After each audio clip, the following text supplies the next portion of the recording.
여러분 반갑습니다. 네, 이렇게 하나님 안에서 만나게 돼서 너무 반갑고 또 저는 만남이 그 사람의 인생이고 축복이라고 생각합니다. 오늘 하나님께서 저희들을 인도하여 주셔서 하나님이 기뻐하시는 귀한 만남 또 귀한 은총의 시간이 되기를 바랍니다. 잠깐 기도하겠습니다.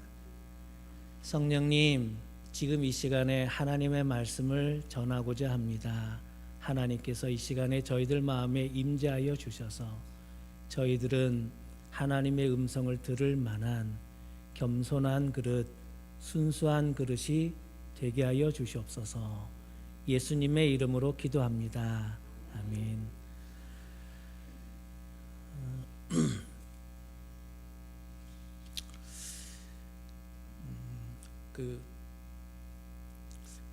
어떤 결정을 할 때 그 사람이 무엇을 기준으로 이렇게 판단하고 결정을 내리는가 하는 것은 그 사람의 사람됨을 드러내는 참 중요한 요인이라고 생각이 됩니다.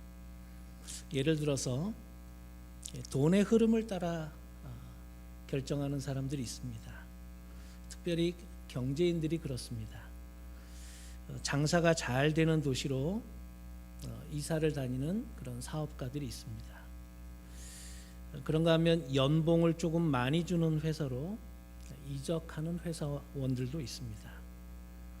보다 나은 대우를 해주는 팀으로 옮기는 그런 운동선수들도 있습니다. 자본주의 사회에서 이러한 경제 원칙에 의한 흐름은 자연스러운 현상이라고도 말할 수 있을 것입니다.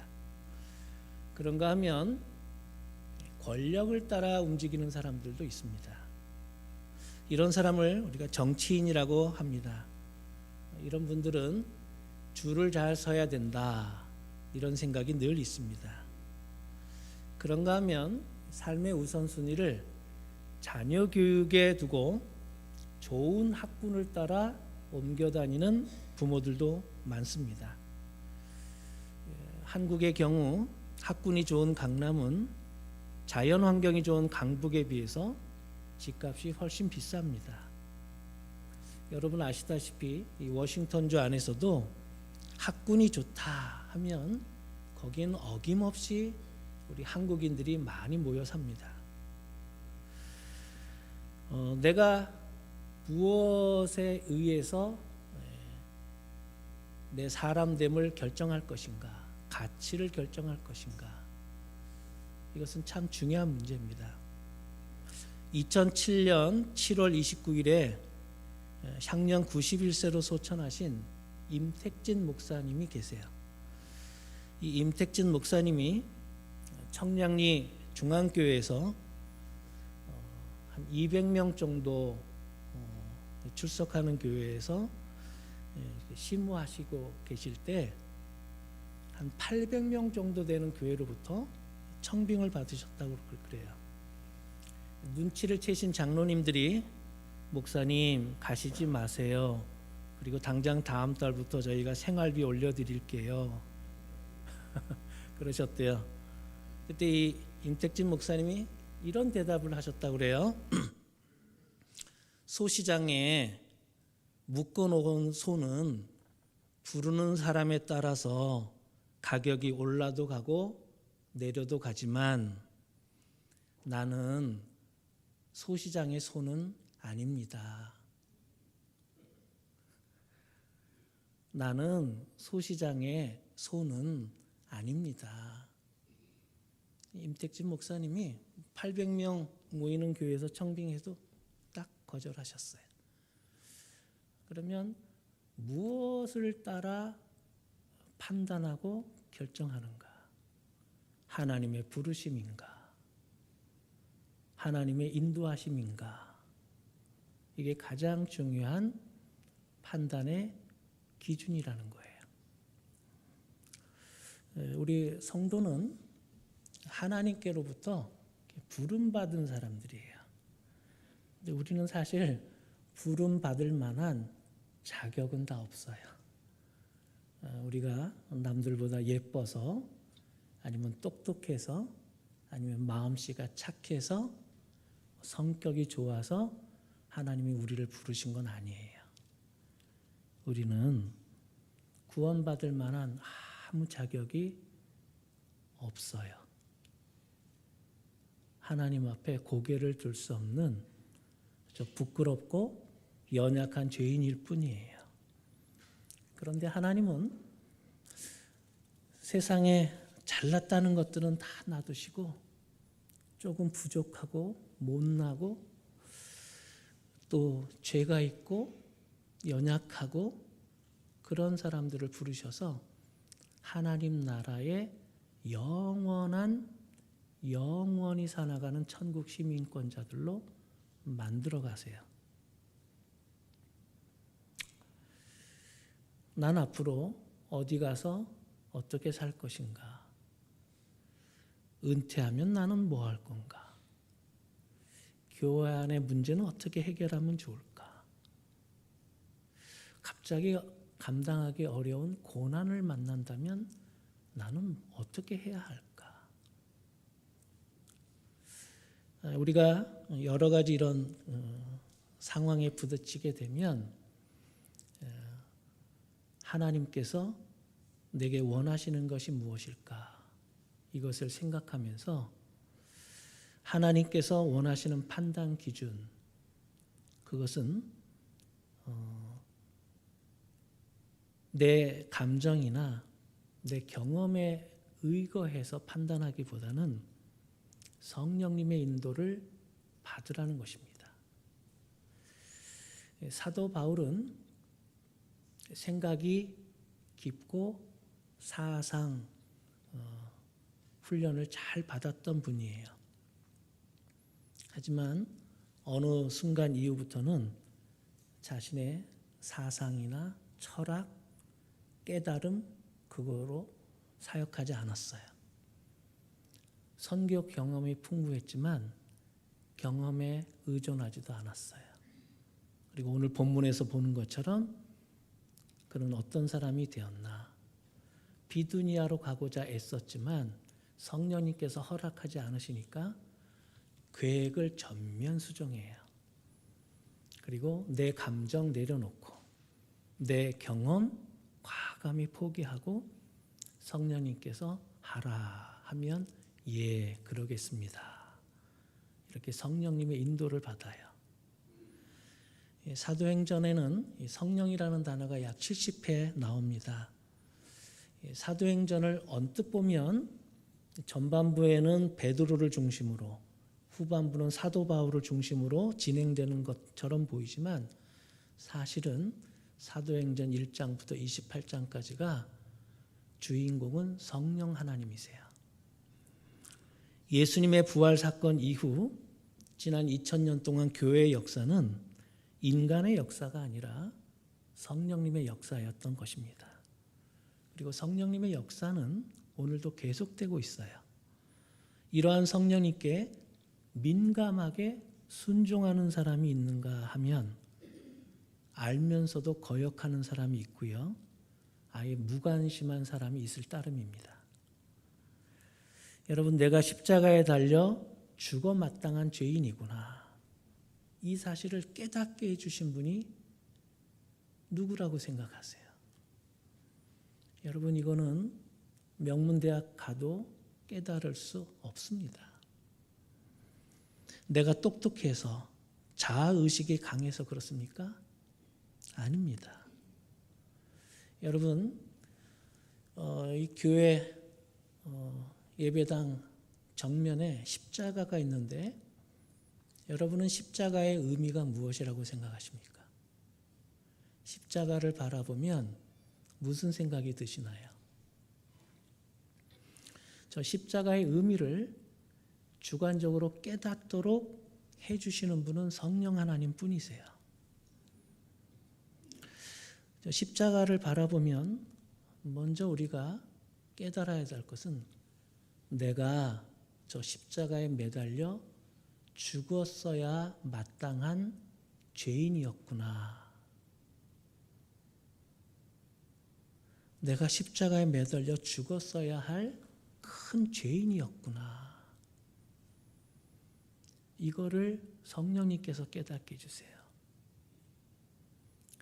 이러한 철저하게 겸손하게 해주시는 것은 성령님 외에는 불가능합니다.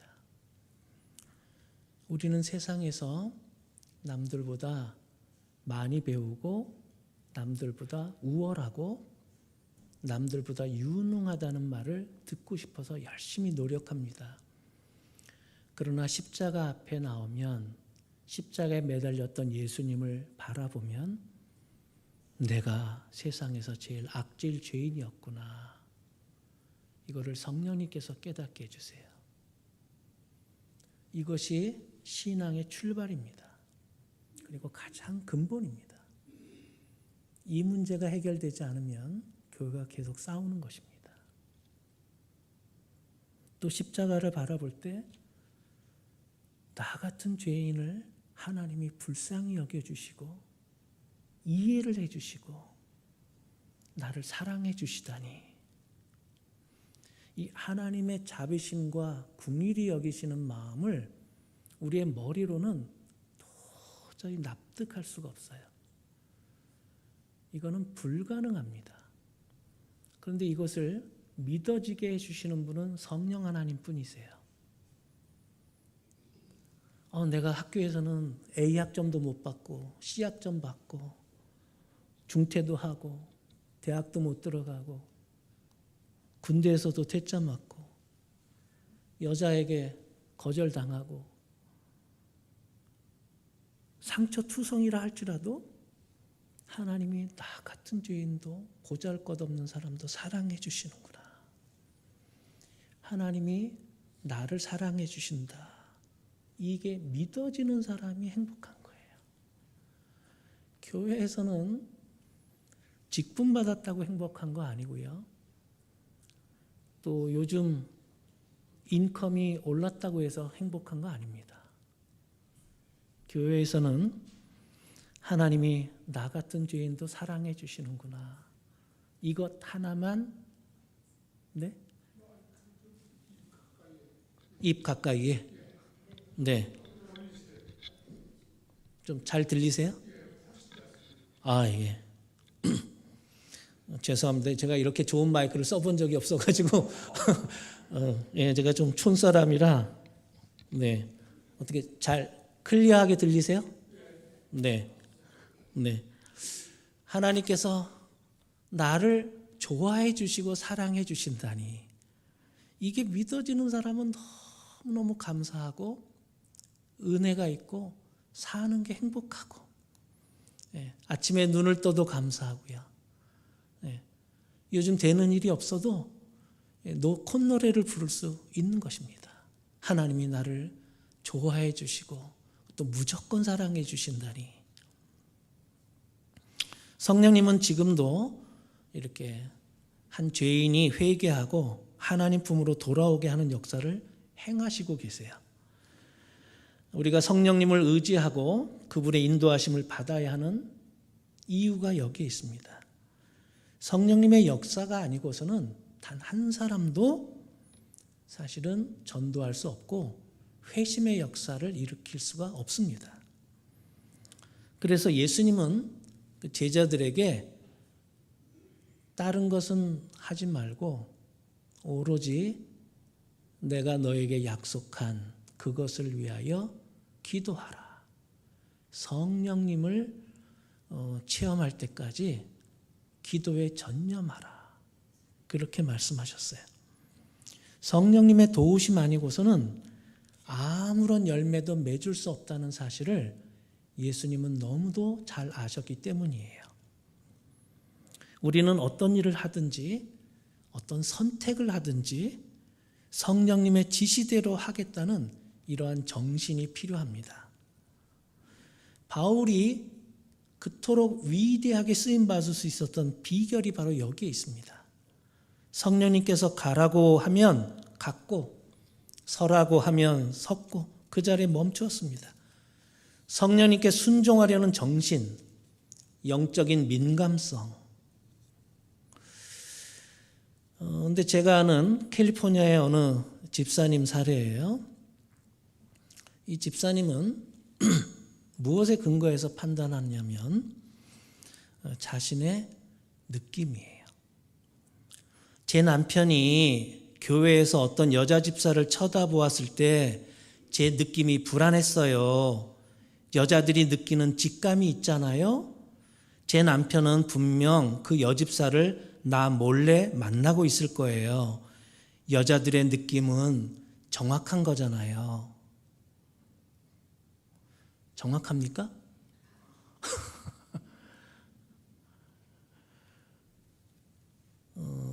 요한복음 16장 13절 그러나 진리의 성령이 오시면 그가 너희를 모든 진리 가운데로 인도하시리니 그가 스스로 말하지 않고 오직 들은 것을 말하며 장래일을 너희에게 알리시리라. 사도 바울은 무계획적으로 선교했던 것이 아니라 제한된 시간에 가장 효율을 높이려면 어떻게 해야 될까? 그 선교 전략을 짰어요. 그래서 시골보다는 도시를 중심으로 선교했고 가급적 영향력 있는 사람들에게 복음을 전했습니다. 그들이 거듭나서 또 다른 사람들에게 복음을 전할 수 있기를 기대했기 때문이에요. 하지만 바울의 이러한 선교 전략도 더 우선하는 원칙이 있었습니다. 그것은 성령의 인도하심에 순종한다는 원칙이었어요. 그는 아시아에서 선교할 마음을 품었지만 하나님은 그 길을 열어주지 않으셨어요. 비두니아로 가고자 했습니다. 하나님은 그 길도 막으셨어요. 주께서 다른 길을 열어주셨고 밤에 환상까지 보여주셨습니다. 그래서 바울은 그리스 북쪽에 위치한 마게도냐로 갑니다. 유럽의 첫 지역입니다. 그래서 유럽으로 복음이 증거가 먼저 된 것입니다. 하나님께서 이쪽 길을 막으시고 저쪽 길을 열어주실 때가 있어요. 때문에 우리는 항상 성령님께서 어떻게 인도하시는가, 성령님께 나 자신을 맡기고 의지할 필요가 있습니다.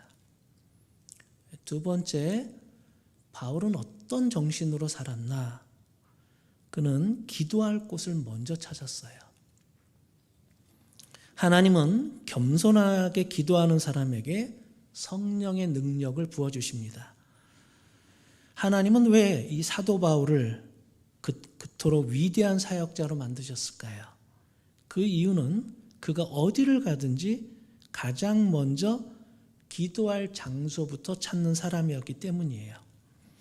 그 지역 유지를 만나서 자문을 구하거나 그 지역의 최고의 지식인의 도움을 받는 일보다는 더 중요한 것은 하나님께 엎드려서 기도하고 하나님의 음성을 듣는 일이라고 그는 확신했어요.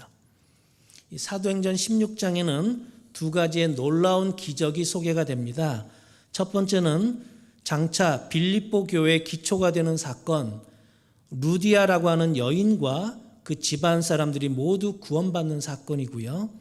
두 번째는 귀신 들려 점을 치던 여종에게서 그 귀신을 쫓아낸 사건입니다. 구원 얻는 역사와 귀신이 나가는 역사, 이 두 가지는 모두 성령님께서 하신 일이에요. 그런데 성령님께서 어떤 사람을 통해서 이런 기적을 일으키셨을까요? 우리가 읽지는 않았지만 13절에 보면 우리가 기도처가 있는가 하여, 기도처가 있는가 하여.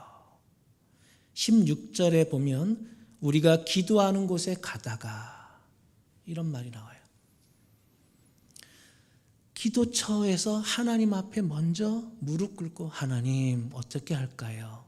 이렇게 기도하는 사람, 그리고 기도하는 곳에 가다가 이런 놀라운 이적들이 생겨요. 우리는 이 교회 문제를 회의를 통해서 결정하는 민주적인 절차를 좋아합니다. 그래서 상당히 이것은 좋은 제도예요. 그러나 기도보다 중요하지는 않습니다. 회의를 통해 결정된 일이라 하더라도 하나님의 능력과 은혜를 입기 위해서는 기도를 해야 됩니다. 그래서 회의하기 전에도 기도해야 되고 회의 끝난 이후에도 오늘 회의에서 이런 결정이 내려졌는데 하나님 도와주세요. 인도해 주세요. 간절히 기도해야 됩니다. 그리고 우리는 내 삶의 구석구석 다양한 영역에서 더욱 기도할 필요가 있습니다. 1605년 노르위크에서 살았던 토마스 브라운이라고 하는 사람이 있어요. 이 토마스 브라운은 외과 의사였는데 그가 죽은 후에 개인 문서에서 다음과 같은 글이 나왔어요. 나는 더욱 많이 그리고 항상 기도할 것을 결심했다.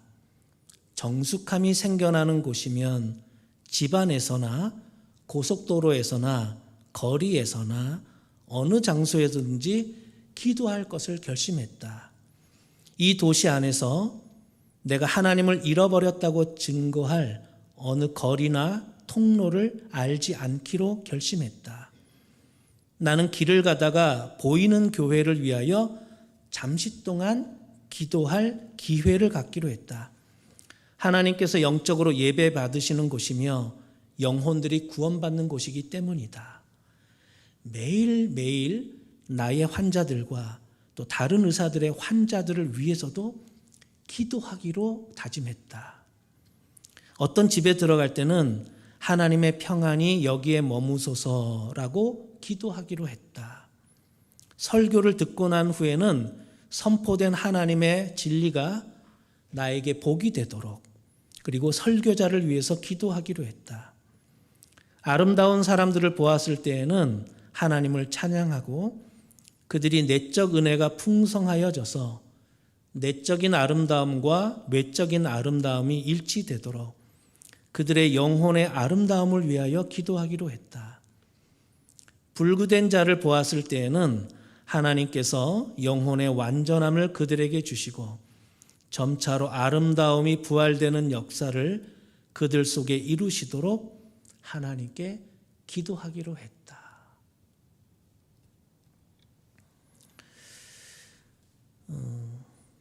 여러분, 우리가 요즘 어떤 생각, 어떤 고민을 하든지 간에 하나님께 하나님, 제가 요즘 이런 생각을 많이 하고 있어요. 하나님, 제가 이런 감정에 요즘 많이 끌리곤 합니다. 하나님, 제 마음에 자꾸 어떤 사람에 대한 생각이 떠나질 않습니다. 만약에 그렇다면 하나님께 기도를 하시는 것이 좋습니다. 하나님과 충분히 교감하시고 충분히 대화를 나누시고 하나님께 맡겨드릴 수 있을 때까지 기도하는 것이 좋습니다. 요즘은 제가 세상 어디를 가든지 사람들의 시선이 온통 셀폰에 쏠려 있는 모습을 보게 됩니다. 저도 얼마 전에 한국을 갔었는데요. 지하철 탈 때마다 100명이면 99명이 전부 다 자기 셀폰만 보고 있어요. 버스도 여유가 없고요. 공항에서도 마찬가지고요. 제주도에 갔더니 제주도에서도 마찬가지예요. 전 국민이 전부 다 자기 셀폰만 들여다보고 있어요. 새벽에 눈을 뜨자마자 셀폰부터 켜고요. 외출할 때도 셀폰부터 챙기고요. 남편 없인 살 수 있어도 셀폰 없인 못 살아. 이렇게 외치는 것 같아요. 우리는 이런 생활 습관을 조금 변경해 줄 필요가 있습니다. 셀폰 중독에서 벗어나 수시로 하나님께 기도를 드리는 습관이에요. 만약에 여러분이 오늘 예배 마치고 집으로 가시면서 가로수에 단풍을 보신다. 단풍 참 예쁘다. 그러면 여러분 운전하시면서 하나님께 그 느낌을 쉐어하세요. 하나님 정말 아름다운 예술가세요. 하나님 너무너무 대단하세요. 여러분, 하나님을 칭찬해 드리세요. 하나님이 얼마나 위대합니까? 만약에 좋은 음악을 듣고 있다면 하나님, 음악을 통해서 제 마음을 이렇게 치유해 주시니 너무너무 고마워요. 만약에 맛있는 음식을 먹을 때는 이영자가 하는 것처럼 이 음식에 대해서 하나님과 나누세요. 자세하게. 계절의 변화, 거기에 대해서도 만약에 오늘 내가 만나야 될 사람들이 있다. 그러면 오늘 만날 사람들을 그 명단을 가지고 하나님께 기도하는 거예요. 잠깐.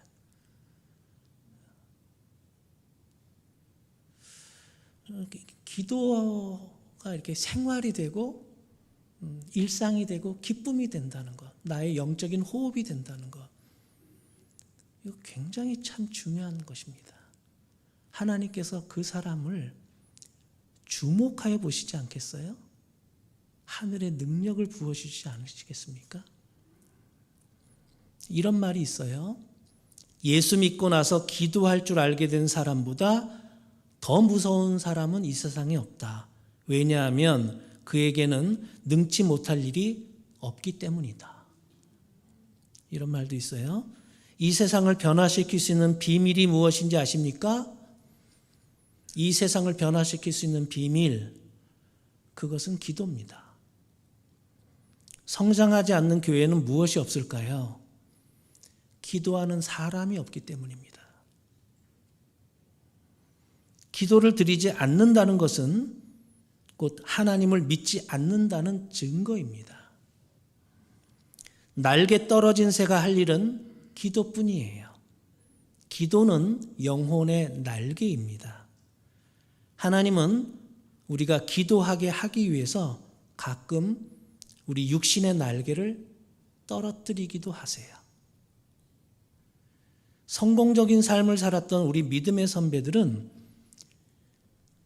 이 일하는 데 성공했던 사람들이 아니라 기도하는 데 성공한 사람들이었어요. 한국교회가 지난 20세기에 전 세계로부터 가장 주목받았던 이유는 한국 사람들만큼 하나님 앞에 전심으로 매달려 기도하는 민족이 없기 때문이었어요. 전쟁 폐허로 너무너무 지독하게 가난했던 나라가 불과 몇십 년 후에 전 세계 10위권의 선진국으로 도약할 수 있었던 비결, 저는 그건 하나님의 은총과 축복 때문이었다고 생각합니다.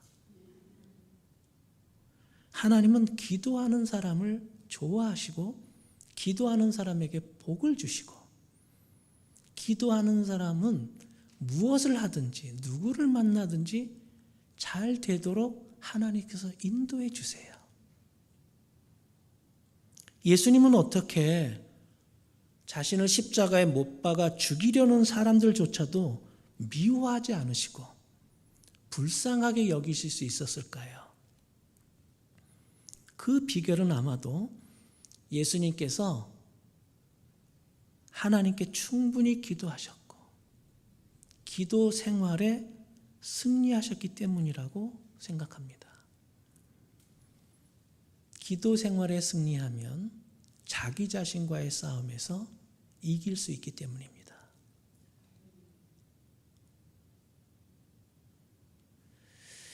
때문에 하나님은 우리가 어떤 어려움을 만나든지 아니면 어떤 사역을 맡았든지 아니면 어떤 중요한 결정을 내리든지 간에 먼저 무릎 꿇고 전심으로 하나님께 기도하는 사람, 그 사람을 주목하여 주시고 능력을 부어주십니다. 마지막 세 번째예요. 역경이 찾아오더라도 감사하라는 것입니다.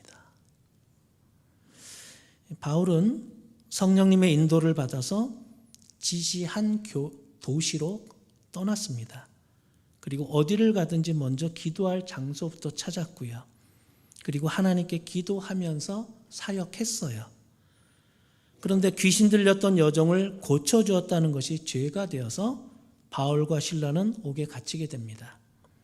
하나님을 위하고 예수 그리스도의 이름으로 행한 일이었어요.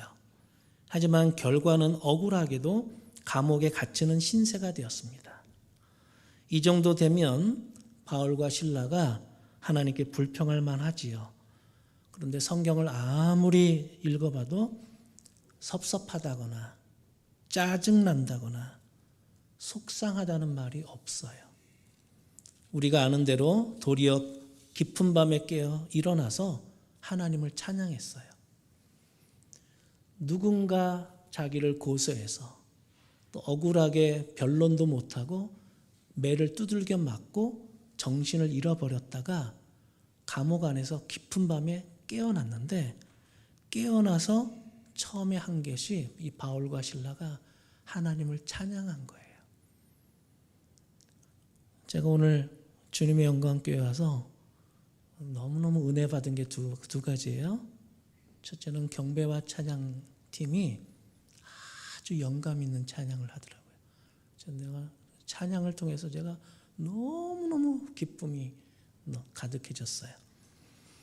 두 번째는 하바 중창단, 저는 처음 봐요. 이게 하바가 하나님을 바라보는 그런 중창단이에요. 네, 그런 것 같았어요. 네. 언제 페더럴웨이에 초청하고 싶습니다. 그리고 할 수만 있으면 이렇게 병원들도 좀 다니시면서 외로우신 분들 좀 순회 공연도 좀 하시고 이러면 참 좋으실 것 같아요. 아무튼 하나님은 고난을 겪었음에도 불구하고 하나님께 감사하는 사람, 찬양하는 사람, 이 사람을 하나님이 너무너무 흐뭇하게 여기신다는 거예요. 하나님이 찬양을 너무너무 좋아하세요. 어쩌면 하나님은 우리한테 찬양받기 위해서 우리를 만드셨는지도 모르겠어요. 하나님이 그만큼 찬양을 사랑하세요.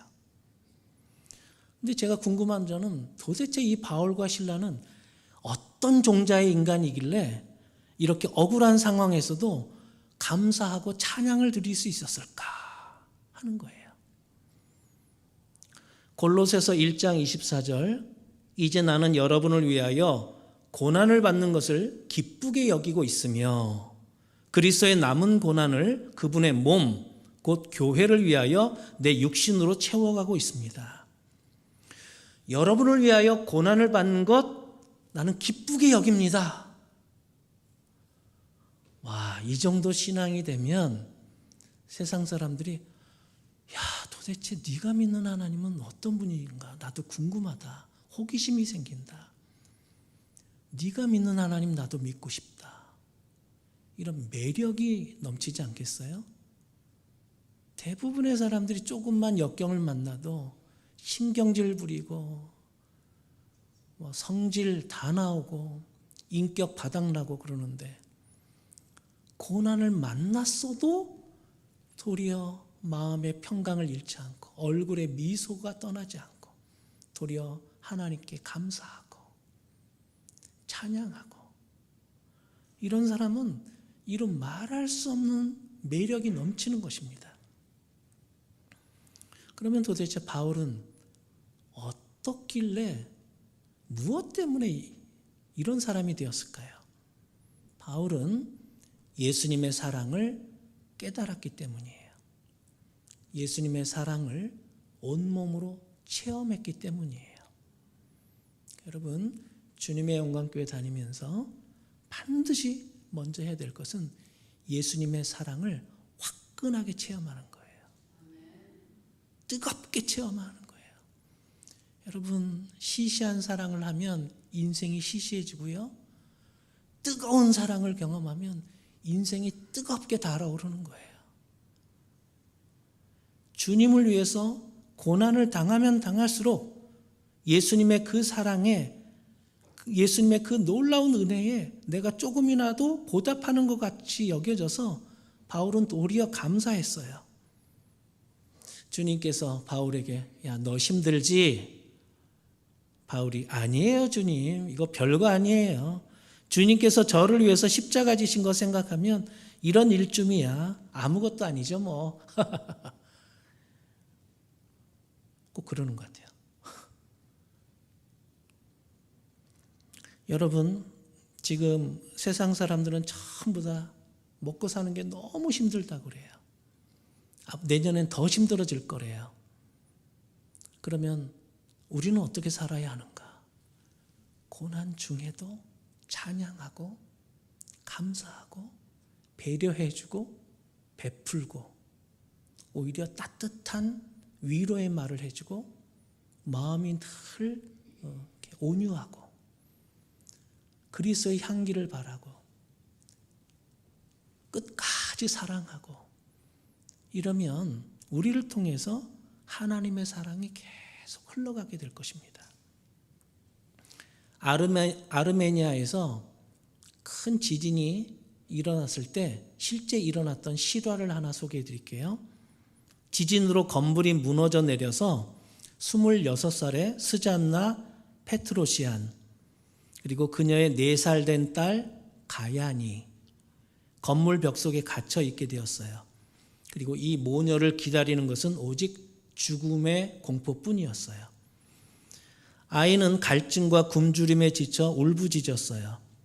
그때 스잔나는 유리 조각으로 손가락을 찔러서 딸에게 자신의 피를 먹였어요. 이 엄마는 딸이 보칠 때마다 차례차례 손가락을 베어서 아기의 입에 물려주었다고 그래요. 이들 모녀는 매몰된 지 14일 만에 극적으로 구출되었어요. 근데 어머니 스잔나의 손가락 10개는 피범벅이 되어 있었어요. 우리는 이보다 더 극진한 사랑을 주님께 받았고 지금도 받고 있어요. 누가 우리를 그리스도의 사랑에서 끊을 수 있겠습니까? 로마서 8장 35절. 누가 우리를 주님과 나와의 관계, 주님과 나와의 사랑, 주님과 나와의 로맨스, 주님과 나와의 이 영원한 관계를 누가 끊을 수 있겠습니까? 여러분 세상이 어떻게 변하든 그게 뭐가 중요해요? 주님과 나와의 관계가 더 오래 갈 텐데. 주님과 나와의 관계를 끊을 수 있는 게 있습니까? 코비드입니까? 경제 인플레이션입니까? 러시아 우크라이나 전쟁입니까? 자녀의 불행입니까? 건강 악화입니까? 치매입니까? 배우자 사망입니까?